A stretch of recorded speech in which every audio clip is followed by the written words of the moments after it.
As we headed to Benson, Arizona from New Braunfels, Texas, our overnight stop in Fort Stockton, Texas at the Hilltop RV Park was quite lovely. True to its name, the park sits perched on a hilltop, giving us a perfect little lookout over the wide West Texas plains. We love the charm of this cozy stop with its friendly atmosphere, quirky decor, and outdoor games. If you're ever passing through, the Hilltop RV Park is a perfect rest stop to relax, recharge, and soak in some genuine Texas charm. We stayed in our RV at the Seguro Co-op during our visit to Benson, Arizona. We enjoyed sunny 70-degree weather. This is the view from my morning walk with the doggy. Isn't it gorgeous? Quite lovely. The brisk air was perfect for stargazing at night. We visited the Pima Air and Space Museum in Tucson, Arizona. It's one of the largest non-government funded aerospace museums in the world. It's spread across 80 acres and it houses more than 400 aircraft and spacecraft, offering an incredible journey through aviation history. It was founded in 1976. The museum's impressive collection includes aircraft from every era of flight, from early Wright brothers models to modern fighter jets and even spacecraft.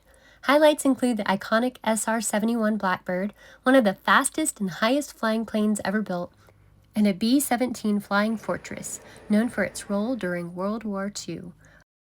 One standout feature that I loved of this museum was the outdoor display area, where we were able to walk among historic aircraft right underneath the Arizona 70-degree skies. Here's a massive Boeing B-52 Stratofortress bomber. Isn't it incredible? Here's a NASA Super Guppy cargo plane. The museum is also closely linked with a nearby aerospace maintenance and regeneration group, commonly known as the Boneyard, where retired military aircraft are stored in the dry desert climate. The Pima Air and Space Museum was absolutely incredible.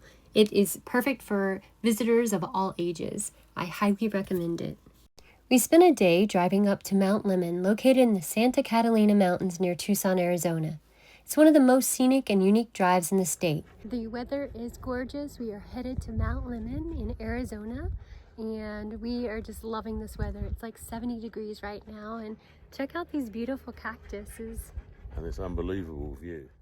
As we started the ascent, the landscape was dominated by saguaro cacti, rugged mountains, and desert plants typical of the Sonoran Desert. Look how gorgeous that is. So amazing. Every few thousand feet, the vegetation and climate shift dramatically, giving us a sampling of ecosystems as you'd see traveling from Mexico to Canada.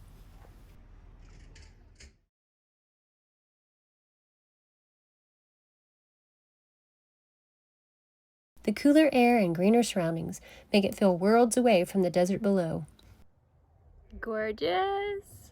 As we neared the summit, the landscape shifts to dense pine and aspen forests, where the air is crisp and cool. We did get to see snow, and Mount Lemmon Ski Valley becomes the southernmost ski resort in the United States. We are in Ski Valley at Mount Lemmon. How beautiful. And the weather's probably about 60. Feels great. Our elevation is 8,200 feet. Although we didn't make it to the top of Mount Lemmon due to a road closure, we spent several hours just stopping and taking photos and taking in the views. It was truly a journey that was incredible. We spent another day at the Boothill graveyard and later in the town of Tombstone. We're in Tombstone at Boothill, looking at some very Famous gravestones. People who were killed by murdered. Well, one says murdered, but by white earth. But it's the shootout at the OK Corral. These are the people who died. The Boothill graveyard is one of the most famous cemeteries of the Old West. Established in 1878, it was originally known as Tombstone Cemetery, but the name Boothill came into popular use because many of its residents died with their boots on. This cemetery is the final resting place for both outlaws and everyday townsfolk, including some who were killed in gunfights or met untimely ends in the harsh desert conditions. Many headstones and markers bear the names of infamous characters, some with epitaphs as colorful as the lives they led. We found the graves of Billy Clanton, Frank McLaury, and Tom McLaury, who were killed in the legendary 1881 gunfight at the OK Corral. Boot Hill is preserved to look much as it did in the 1880s, and its wooden crosses, simple headstones, and historical plaques make it a powerful connection to the past. We are in Tombstone. How lovely the little buildings are. It reminds me of being on Bass Reeves. Really cool. Tombstone itself is known as the town too tough to die.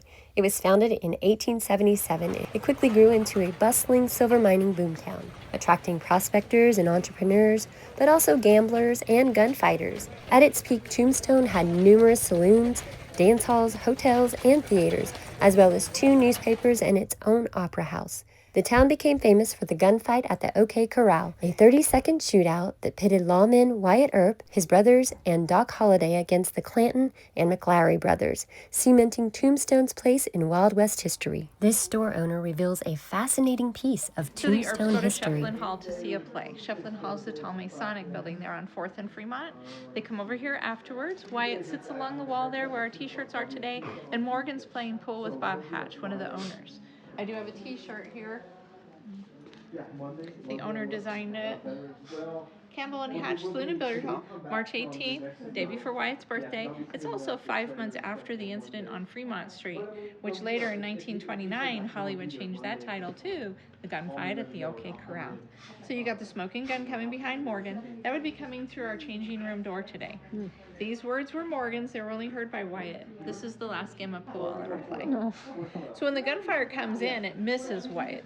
Goes right over his head into the wall, of course, right? Because Wyatt was never hit by a bullet, so of course it misses him. Morgan gets hit with another bullet that comes in. Now in the movie, he gets shot in the back. He's on the pool table. It's where he dies. In real life, that bullet hits him. It goes through him. It severs his spine. Bullet actually comes out, ricochets, and goes into the thigh of another guy. His name is George Barry. I call him Lucky George because he lives. We do have a painting from Jimmy Green, which is one of the local artists, and he painted, you could see how the picture depicts Morgan going, oh, like that, and the bullet's coming out. Anyhow, there's other people in the saloon. They run outside, see if they can catch anybody. It's an alley, and it's 11 o'clock at night, right? It's dark. They don't see anybody. Somebody else ran to go get the doctor. Now, Dr. Goodfellow's house historically was on 1st and Tough Nut, and that's this direction. It's just 2 blocks west of the courthouse. So Wyatt's waiting for the doctor.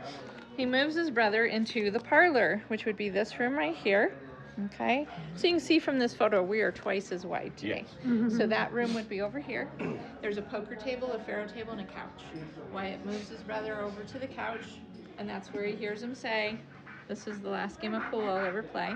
So Morgan knows he's done, right? Dr. Goodfellow gets here, there's nothing he can do for Morgan. There's no bullet, there's a lot of damage. My assumption is he's working on George. He can help him with the bullet in the thigh. The whole story I'm telling you was written up in the epitaph. And that was one of the newspapers back then. And that museum is behind the Crystal Palace on 5th Street. So it takes about 45 minutes for Morgan to bleed out and die. Dies just before midnight, and remember the next day is Wyatt's birthday, thus starting the vendetta ride, where Wyatt goes after who he feels is responsible. Our visit to the Arizona-Sonora Desert Museum was full of unforgettable moments.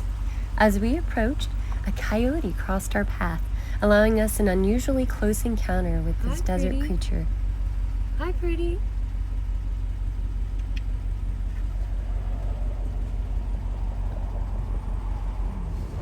Once we arrived to the museum, we headed to an exhibit featuring a stunning falcon. It's one of the smallest falcons. What's his name? This is Tiger. He's an American kestrel, smallest of the falcons, but actually widespread across the whole of the US. So wherever you're from, they're likely to be there.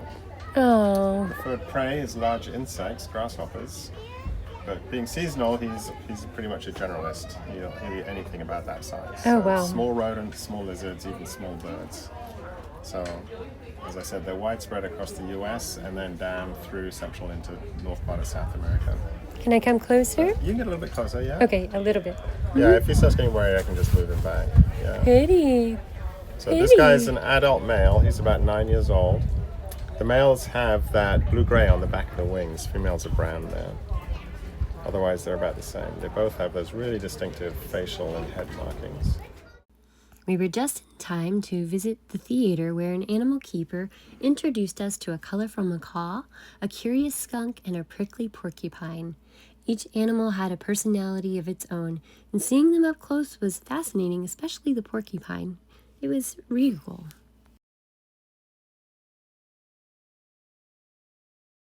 We are at the Arizona-Sonora Desert Museum. Pretty cool. Which is nothing like a museum. No. But there you go, more to come. I was captivated by the desert landscape, particularly the incredible variety of cacti. Arizona's cacti range from towering seguros that can live for centuries to jumping colas, known for their prickly surprises, to the vibrant blooms of the prickly pear and barrel cacti. Their beauty added a special magic to the landscape.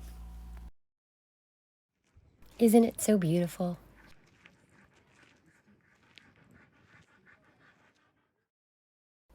I just couldn't get enough of this beauty.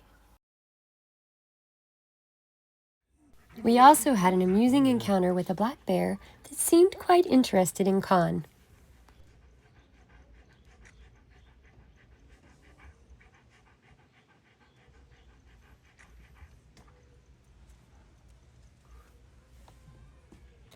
I love seeing this beautiful collection of minerals. Inside the reptile hall, we watched as lizards snuggled together in the warmth, while snakes slithered and swayed on the other side of the glass, a little too welcoming for comfort. Inside the aquarium, we got to see my favorite, the seahorse. To end our visit, we stopped by the hummingbird sanctuary, where the tiny birds fluttered around us, seemingly posing for our cameras, adding the perfect final touch to our visit. Our time exploring Tucson and Benson, Arizona was packed with adventure and discovery, and these were just a few of the highlights from our visit.